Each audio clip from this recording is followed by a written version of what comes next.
Extra Minutes. You've always been in this business, haven't you?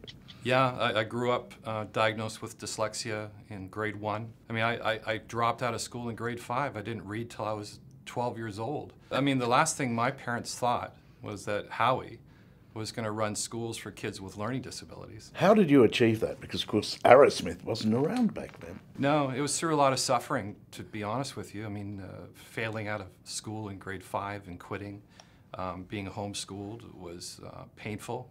I was seeing a psychiatrist because of suicidal thoughts. And so I continued to suffer in school, even though I had some of the best tutoring to learn to read and write for my dyslexia. Because the extraordinary thing is you actually know from experience what these kids are going through. Yeah, it's very, at an emotional level. It's when I meet with families and their children and they tell me their stories and the memories they have about experiences with peers and teachers, it hits me very deep. I often start crying before the family's crying in front of me, just because I relive those experiences of being bullied and So teased. like some of your star pupils, you're a kid who was bright, high IQ, but a brain that didn't work properly. Yeah, I mean, the child psychiatrist that tested me did IQ testing and looked at achievement testing and said to my mom and dad, Howie's a bright guy, very smart boy, but he just has these neurological weaknesses that make reading and spelling very difficult to access. And this will be a lifelong problem for him. Lifelong. Yes. So it's kind of a sentence that's been handed down. Right, and that's been... You get the brain that you're given, and that's the one you're stuck with. Yeah. And that's what we always thought. Yeah, and that's the paradigm we're in. But what I don't get is that in science, neuroplasticity is now widely accepted. I mean, recent, but widely accepted. Why not in education? It's an absolute accepted. It's no longer a myth. The brain can change itself.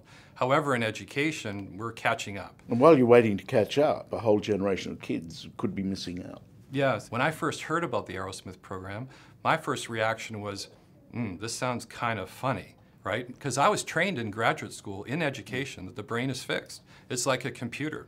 So you were a skeptic? I was a skeptic, and I think that gives me an understanding of how educators feel and how they form those opinions.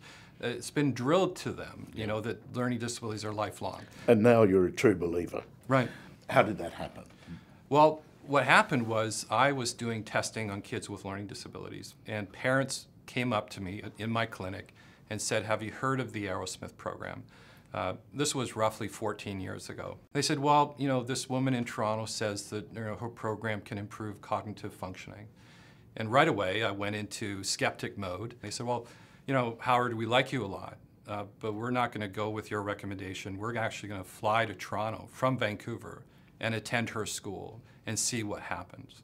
And 3 years later, I hadn't heard anything from these families. They came back and said, can you do an updated assessment of their IQ, cognitive functioning, and achievement abilities? And I wasn't thinking change in terms of cognitive functioning. I've seen achievement change, like reading scores improve and spelling, but I've never seen cognitive functioning improve. Things like memory, things like ability to perceive social interactions, processing speed. I've never seen cognitive functioning changes. The first data set I looked at, the first child I looked at and said, oh, we must have made a mistake the first time we tested the child. No one makes these kind of cognitive improvements. Well, the second child, same changes. Third child, same changes. It was at that moment that I said, wow, is it possible to change cognitive functioning? Which means, is it possible that learning disabilities do not always have to be lifelong? It was that moment I picked up the phone and dialed the Arrowsmith School, got in touch with Barbara Arrowsmith Young and said, can I fly to Toronto? I have to see what you're doing. And the rest is history. Yeah, this isn't a quick fix. This isn't where you come in and do a 3-week software program and you're improved. Students have to spend 3 to 4 years doing the cognitive intervention to get the change necessary. It's not magic. It's not amazing.